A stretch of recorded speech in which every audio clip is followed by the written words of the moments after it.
Pronto. Tá isso bem, né? Filmou tudo, casamento, qualquer coisa. E aproveito, portanto, antes da Simone começar, para lembrar que no final a gente sempre tira uma foto. Então, aqueles que tiverem que sair, por favor, voltem na parte final, né, para que a gente possa tirar a nossa foto tradicional.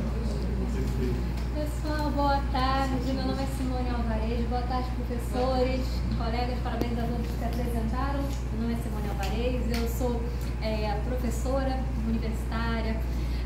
Por um tempo, lecionei na Universidade de Castro de Sá, agora não estou mais lá, e trabalho com Direito Internacional como membro da Comissão de Direito Internacional da OAB. E esse artigo foi fruto de um pedido da Comissão da OAB para conversarmos a respeito de violações sexuais perpetradas por representantes do Estado da Cidade do Vaticano. Eu acredito que é um tema que é relevante para refletirmos em matéria de direito internacional, porque, para começar, fica aquela questão: quem será que responde? Santa Sé? O Vaticano? Há sempre aquela dúvida sobre quem é quem faz o quê. E esse artigo se propôs a enfrentar esse tipo de situação que acontece. Infelizmente, o caso de abuso sexual perpetrado por agentes do Estado da Cidade do Vaticano é recorrente. Volta e meia a gente vê casos na televisão que deixam as pessoas perplexas. Afinal de contas, como é que pode um padre, um religioso, abusar sexualmente tanto de crianças e até mesmo de adultos jovens que pretendem vir a entrar na carreira eclesiástica? Pois bem, o Estado da Cidade do Vaticano, de fato, é um Estado.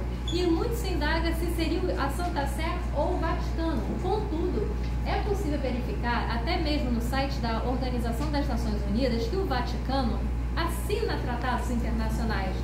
E como é? Ele assina tratado internacional, tem território, tem finalidade, tem governo, é uma monarquia chefiada pelo Papa. Então a gente está diante de quê? De um Estado. E como um Estado com personalidade jurídica de direito internacional, logo capaz de contrair direitos e deveres na ordem internacional. Aí vem a primeira indagação.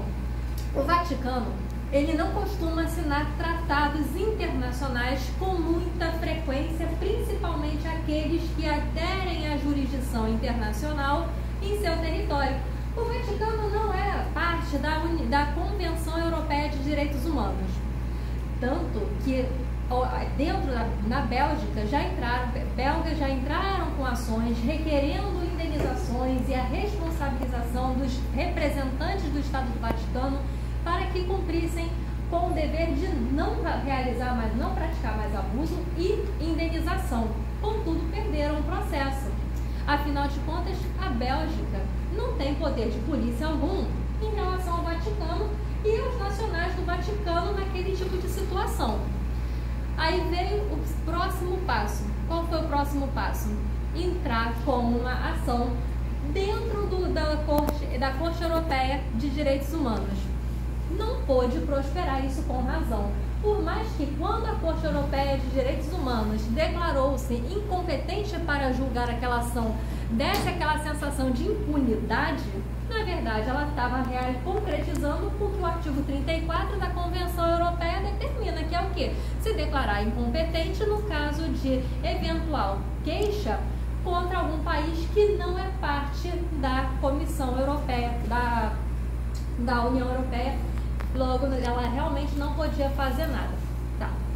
Então, já que a Corte Europeia não pode fazer nada, o que a ONU poderia vir a fazer em relação ao Estado da Cidade do Vaticano? Antes de chegar, apenas dando um spoiler do que a ONU poderia vir a fazer, vale destacar que o Vaticano não é um membro exato da ONU. Ela é o quê? Qual é o status? Observador não membro.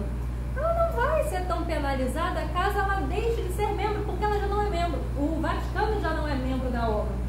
Então, o Conselho de Segurança da ONU, caso venha a determinar algo em relação ao Vaticano, ficaria aquela questão: ora, como é que ele vai impor algo contra alguém que não é membro ou requerer que os seus outros países entrem com alguma conduta contra o Vaticano em virtude da impunidade. Porque o fato é que o Vaticano, bem ou mal, começou, talvez por causa do poder de vergonha, né? Começou a fazer alguma coisa. Porque o que a gente que estuda direito internacional aprende desde sempre? Que a responsabilidade internacional vai acontecer de forma subsidiária. Porque qual é o dever de quem é o dever primário de investigar e punir os seus criminosos? É o Estado. O Estado tem o dever de investigar e punir os seus criminosos. Ah, Simone, mas são particulares. Não são particulares. A gente não está falando sobre crime, um bandido que assaltou alguém no Vaticano. De fato, se um bandido assaltou alguém no Vaticano, como aqui no Brasil, se um bandido assalta alguém, espero que não, parte da madeira, né? Cruza o dedo, vamos chegar, todo mundo são e salvo num dos nossos hotéis. Então, nesse caso, se acontece, mas eu estou aqui para não acontecer, um bandido assaltar a gente, o Brasil ele não tem responsabilidade sobre o ato de terceiro, mas ele teria responsabilidade se esse ato tivesse sido praticado por um representante do Estado. E isso é o que acontece em relação ao Vaticano. A gente está falando de abuso sexual praticado por representantes do Vaticano, não por pessoas que moram ali. E nesse ponto, a responsabilidade do Estado do Vaticano fez com essa possibilidade, fez com que o Papa Francisco, no caso, pode posso continuar? Pode? Assim, fez com que o Estado trocasse o seu código canônico. E o código canônico em questão é semelhante ao Código Penal brasileiro que nós temos.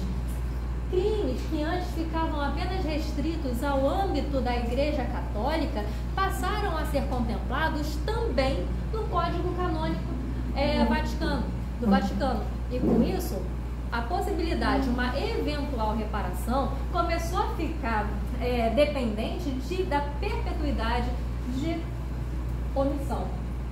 Só que aí vem a indagação. Como isso mudou há pouco tempo, coisa de 2020 para cá, não tem um tempo grande ainda para saber se o Estado permanece omisso ou não, a gente ainda precisa verificar se ainda persistem as omissões. Infelizmente, os casos ainda continuam sendo noticiados a respeito dessas condutas. A gente, para vocês terem ideia, 2022 saiu uma notícia que um padre determinou que 2 rapazes, a gente não está falando de criança, mas 2 rapazes, se despissem na frente dele, a fim de que, nesse nível, gente, se despissem na frente dele, a fim de cumprir com uma penitência após uma confissão. O que o Papa Francisco determinou? Que esse pontífice, que esse religioso, melhor dizendo, se afastasse da igreja e tivesse uma vida de oração, ou seja, não ficasse mais sendo ministro daquelas pessoas mais vulneráveis.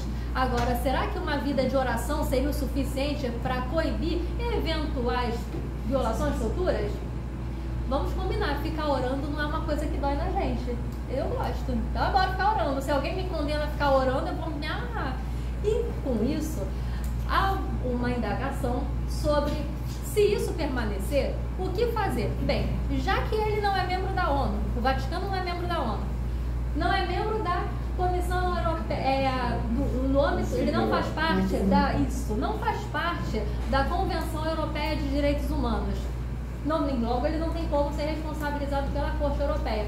Então, uma saída extremamente drástica, mas possível, e já questionada e já levantada, seria levar o Papa ao Tribunal Penal Internacional, porque para ser julgado pelo Tribunal Penal Internacional, o Estado não necessariamente precisa ser signatário do Estatuto de Roma.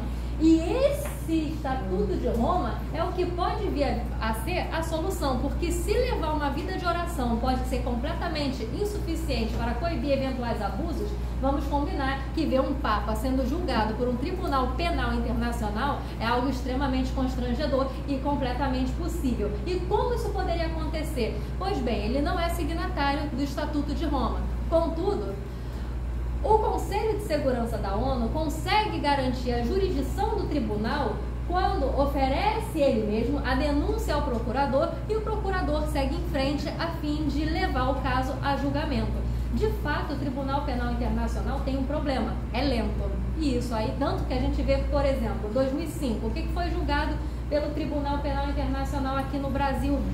O caso Lund versus Brasil, que é uma situação ocorrida em 1970, nos anos 70, 2005.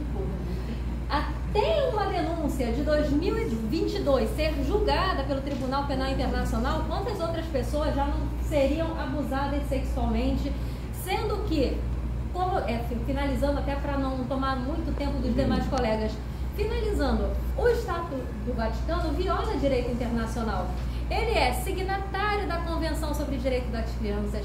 Ele é signatário e ratificou, tá? Ele confirmou a adesão à Convenção sobre os Direitos da Criança, e quando o abuso contra a criança já está o quê? Está maculando essa convenção.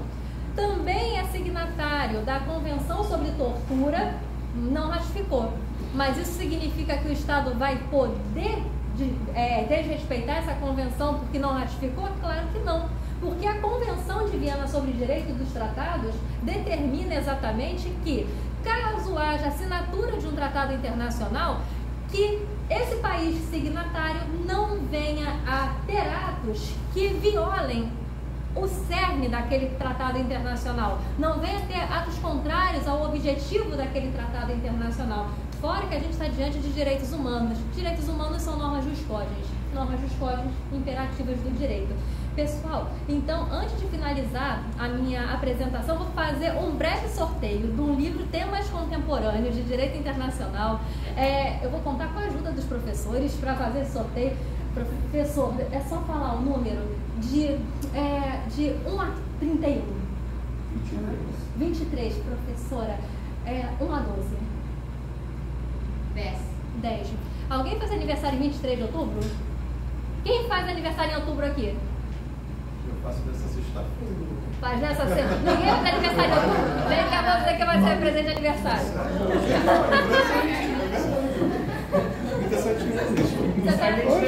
Parabéns.